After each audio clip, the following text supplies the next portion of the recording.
Friends, நான் உங்கள் GS family. இன்றைக்கி மார்னிங் பிரேக்ஃபாஸ்ட் பார்த்திங்கன்னா கார பணியாரம் தான் செய்ய போகிறேன். அதுக்கு தேவையானது பார்த்திங்கன்னா தேங்காய் சில்லு நல்லா நைஸாக கட் பண்ணி வச்சுருக்கிறேன். இது அந்த பணியாரம் எடுத்து சாப்பிடும்போது கடிப்படும்போது நல்லா இருக்குங்க. துருவி போடுறவங்களும் போட்டுக்கலாம், அதுவும் டேஸ்ட்டாக இருக்கும். பெரிய வெங்காயம் 1 எடுத்துருக்குறேங்க. சீரகம் 1/4 டீஸ்பூன். அதே மாதிரி கடலப்பருப்பு உளுந்தெல்லாம் ஒரு ஸ்பூனுங்க. வரமிளகாய் கட் பண்ணிவிட்டு விதை எடுத்துகிட்டு நீங்கள் பொடியாக கட் பண்ணி போட்டுக்கோங்க. கருவேப்பிலை கொஞ்சமாக கட் பண்ணி போட்டுக்கோங்க.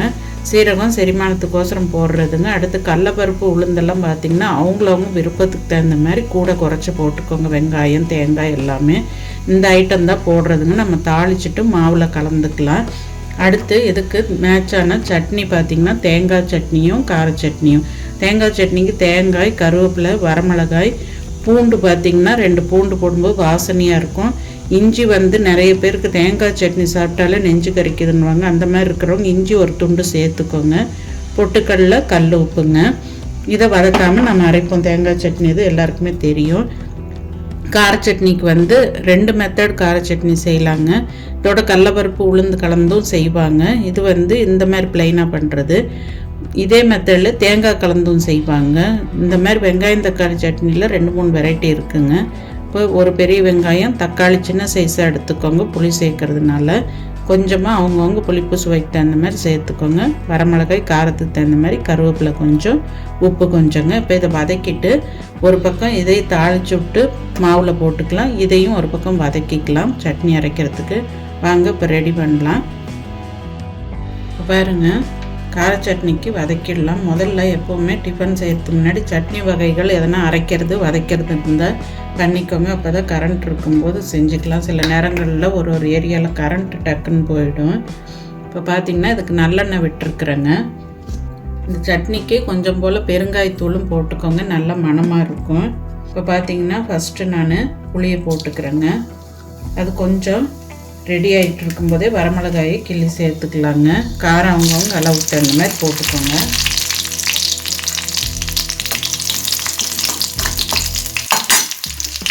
அதுக்கு அடுத்ததாக நாம் வெங்காயத்தை போட்டுக்கலாங்க.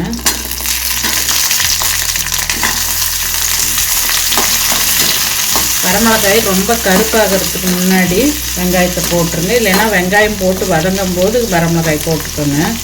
கலர் மாறும்போது டேஸ்ட்டும் மாறிடும்.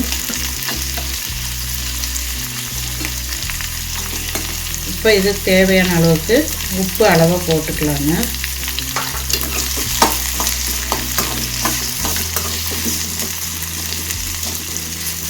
இப்போ இது வதங்கட்டுங்க.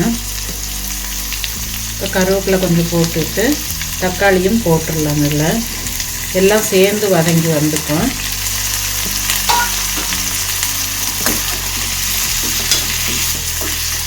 இது அப்படியே வதங்கட்டுங்க. வதங்கினதுக்கப்புறம் காட்டுறேன் நான்.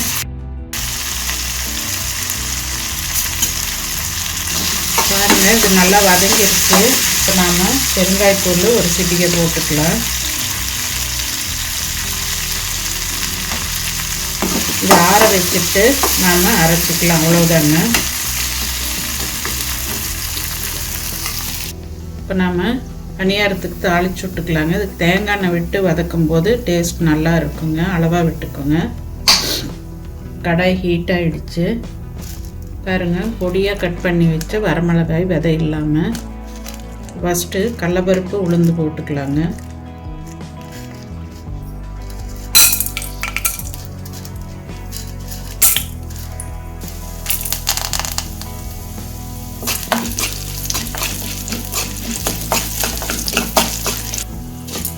ஓரளவுக்கு செவந்துருச்சுங்க. இப்போ சீரகத்தை போட்டுக்கலாம்.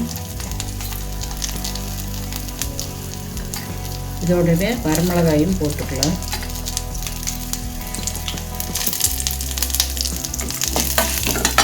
அடுத்தது வெங்காயம், கருவேப்பிலை 2மே போட்டுக்கலாங்க.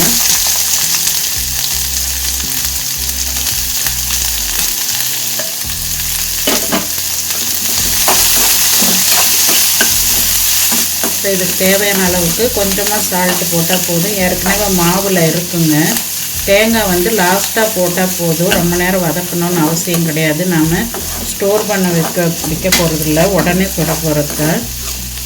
ரெண்டாவது வதக்கும் போது அதோட டேஸ்ட்டும் கொஞ்சம் மாறுங்க. கொஞ்சம் ஃப்ரெஷ்ஷாகவே போட்டுக்கலாம். லாஸ்ட்டாக இறக்கும்போது அந்த ஹீட்லேயே தேங்காய் போட்டால் போதுங்க.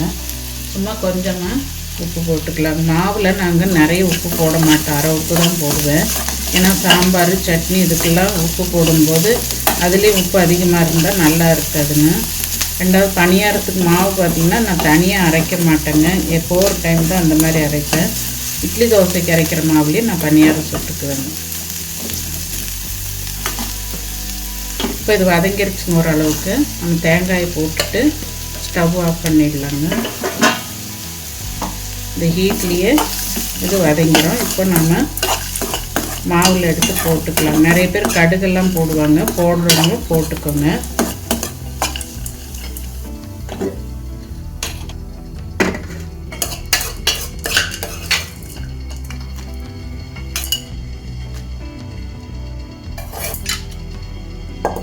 நிறைய குழந்தைங்க இதெல்லாம் சாப்பிட மாட்டாங்க. அப்படி இருக்கிறவங்களுக்கு அவங்களுக்கு ப்ளைனாக ஒரு தட்டு ஊற்றிட்டு, பெரியவங்க நீங்கள் இந்த மாதிரி ஊற்றிக்கோங்க. கொஞ்சம் வளர்ந்த குழந்தைங்களா இருந்தால் அதை சாப்பிடுவாங்க. கலந்து கொஞ்சம் நேரம் வச்சுருங்க, வச்சுட்டு ஊற்றிக்கலாம். இப்போ அதுக்குள்ளே நம்ம சட்னி எல்லாம் அரைச்சிட்டு வந்துடலாங்க. இந்த கேப்பில் பாருங்கள் மாவு ரெடி ஆகிடுச்சுங்க. இப்போ பாருங்கள் இந்த பக்குவத்தில் இருக்கணும். எடுத்தால் இப்படி விழற மாதிரி இருக்கணும். ரொம்ப தண்ணியாக இருக்கக்கூடாது. தோசை பக்குவத்துக்கு வேகிறதுக்கு லேட் ஆகும், நல்லாவும் இருக்காதுங்க. அதே மாதிரி ஊற்றும் போது நீங்கள் அடியில் கலக்கி விட்டு தான் ஊற்றணும். பருப்பு தேங்காய் இதெல்லாம் அடியில் தங்கிரும். எப்போவுமே நல்லா கலக்கி விட்டுட்டு ஊற்றிக்கலாம். இப்போ பனியாரக்கல் ஹீட் ஆகிடுச்சுங்க. ஆயில் கொஞ்சமாக விட்டுருக்குறேன், ரீஃபைண்ட் ஆயில் தான் விட்டுருக்குறேங்க. இப்போ இதில் நாம் ஃபுல்லாக ஊற்றக்கூடாதுங்க, முக்கால் பகுதி தான் ஊற்றணும். சின்ன கரண்டியாக எடுத்துக்கோங்க. இன்னும் சட்னி கரண்டி இருந்தால் அதை எடுத்துக்கோங்க.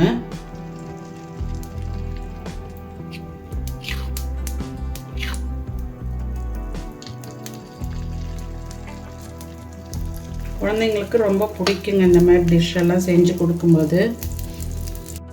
பாருங்க ஒரு பக்கம் வெந்திருக்கும், அப்படியே திருப்பி விட்டுக்கலாம்.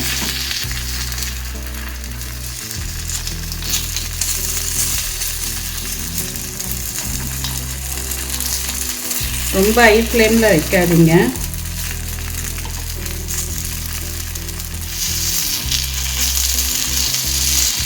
நிறைய பேர் அந்த சிக்கோலில் எடுப்பாங்க. இல்லை கொஞ்சமாக ஆயில் விட்டுக்கலாம்.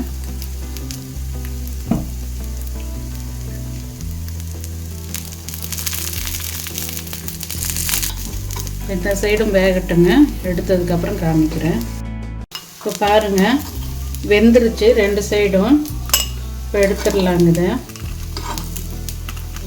ஆயில் அளவாக விட்டால் போதுங்க. நான்ஸ்டிக் இதுதான். பாருங்கள் நல்லா வெந்து வந்துருச்சு. அடுத்த செட்டு ஊற்றிக்கலாங்க.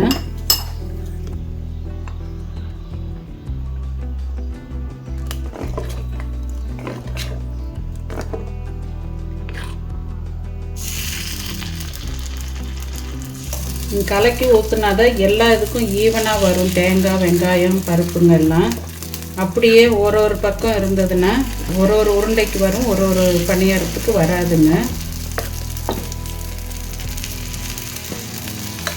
இப்போ நாம் அளவாக விட்டதுனால தான் சைஸு ஈவனாக ஒரே மாதிரி வந்திருக்கு. இல்லைன்னா பெருசு பெருசாக கல்லை விட்டு வெளியில் வந்திருக்குங்க. இப்போ பாருங்கள் கார சட்னியும் அரைச்சாச்சு. அதுக்கு அடுத்து பார்த்திங்கன்னா தேங்காய் சட்னி. டேஸ்ட்டு சூப்பராக இருக்குங்க ரெண்டுமே. ரெண்டாவது பார்த்தீங்களா இந்த மொறுமொறுப்பு தன்மை சவுண்டு கேட்குது பாருங்கள். இந்த மாவு அரைக்கிற பக்குவத்தை பொறுத்து இருக்குது. இந்த சவுண்டு கேட்குதுங்களா? நல்லா உள்ள மேலே மொறுமொறுப்பு தன்மையோடு உள்ளே சாஃப்டாகவும் இருக்கும். ஆயிலும் நம்ம அளவாக தான் விட்டுருக்குறோம்.